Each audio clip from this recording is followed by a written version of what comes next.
حدیث کا جو لغوی معنی ہے،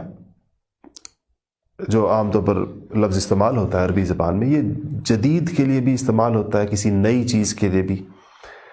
بات کے لیے بھی استعمال ہوتا ہے۔ اسی لیے اگر جو نفس میں جو خیالات آتے ہیں اس کو حدیث النفس، دل کی بات بعض اوقات ان معنوں میں، اور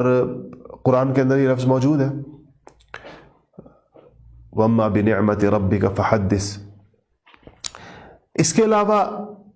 تو اس کا لغوی مفہوم ہے، لیکن جب ہم اس کو لے کر جاتے ہیں، خاص کر دیا گیا اس کو نبی کریم صلی اللہ علیہ وسلم کے افعال، اعمال، احوال، اقوال،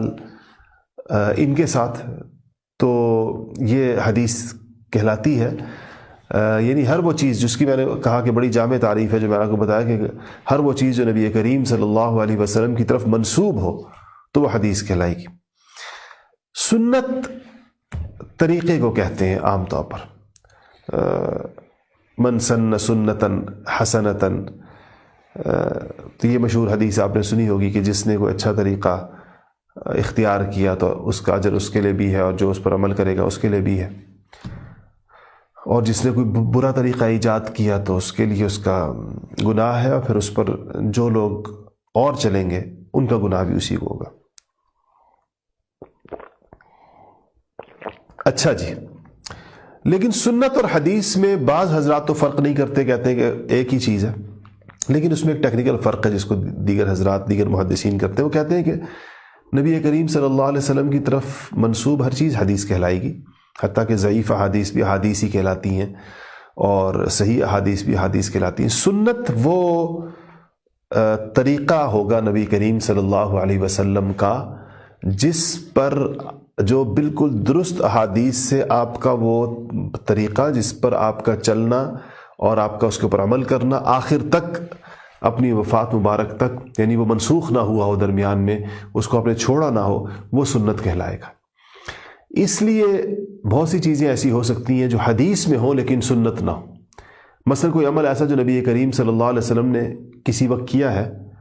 لیکن پھر چھوڑ دیا،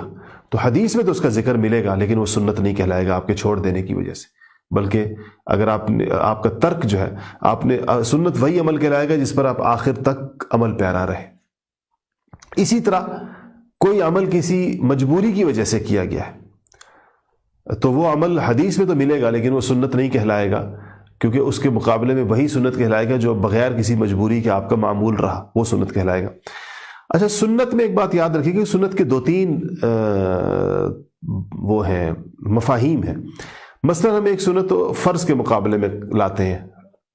حالانکہ اگر آپ دیکھیں تو وہاں پر بھی جو میں سنت کی بھی تعریف کر رہا ہوں، یہ تو فرض پر بھی اس کا اطلاق ہوتا ہے، کیونکہ حضور اکرم صلی اللہ علیہ وسلم نے فرائض بھی کر کے دکھائے تو وہ بھی آپ کی سنتیں ہی ہیں۔ ہمارے ایک سنت وہ ہوتی ہے جس کو ہم کہتے ہیں کر لو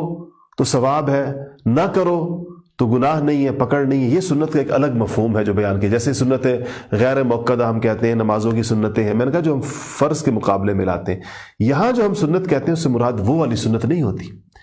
وہ تو وہ سنتیں ہیں جیسے ہم کہتے ہیں وہ چیزیں جو نبی کریم صلی اللہ علیہ وسلم سے ثابت ہیں، مثلا کدو کھانا ثابت ہے تو سنت ہے، لیکن ظاہر بات ہے کہ جو کدو نہیں کھائے گا تو گناہ تو نہیں ہوگا اس کو۔ تو یہ سنتیں، اسی طرح بعض ایسی سنتیں ہیں جو آپ کی عادات کہلاتی ہیں، تو یہ سنت تو کہلائے گی، لیکن یہاں جب یہ سنت کا ایک الگ مفہوم ہے جو فرض کے مقابلے میں آتا ہے۔ یہاں جس چیز کو ہم جب کتاب و سنت کہا جاتا ہے یا قرآن و سنت کہا جاتا ہے، تب سنت سے مراد نبی کریم صلی اللہ علیہ وسلم کا وہ طے شدہ پکا رستہ جو بالکل درست ثبوتوں کے ساتھ، صحیح سندوں کے ساتھ، احادیث صحیحہ، متواترہ، مشہورہ، ان سے ثابت ہونے والے آپ کے افعال، اعمال، اقوال، احوال، تقریرات، یہ وہ سنت کہلاتی ہے جو سب سے مضبوط۔ اسی لیے حدیث شریف بہت سی جگہوں کے اوپر آتا ہے کہ جہاں نبی کریم صلی اللہ علیہ وسلم نے سنت کا ذکر کیا ہے، مثلا آپ نے فرمایا کہ علیکم بسنتی،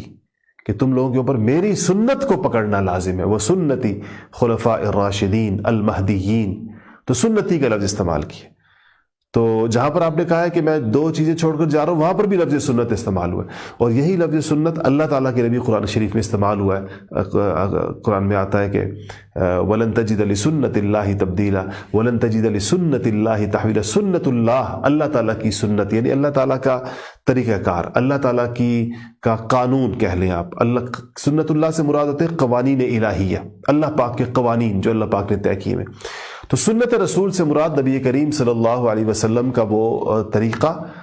جو بالکل درست سندوں کے ساتھ جس پر آپ کا معمول رہا، اس لیے یہ کتاب کے ساتھ، کتاب اللہ کے ساتھ پھر اس کا ذکر کیا جاتا ہے کہ کتاب اللہ و سنت رسول اللہ، یہ دو چیزیں دین کی بنیاد قرار پاتی ہیں، اور انہی دونوں کا درست علم آنے سے ہی انسان کو جو ہے وہ صحیح معنوں میں دین کا صحیح فہم اس کو حاصل ہوتا ہے۔ یہی دو بنیادی ماخذ ہیں، یہی دو وہ اہم ترین چیزیں جس سے آپ کو پتہ چلتا ہے کہ آپ اپنے علم کی درستی کے لیے اپنے علم کو انہی کے اوپر پیش کیا جاتا ہے۔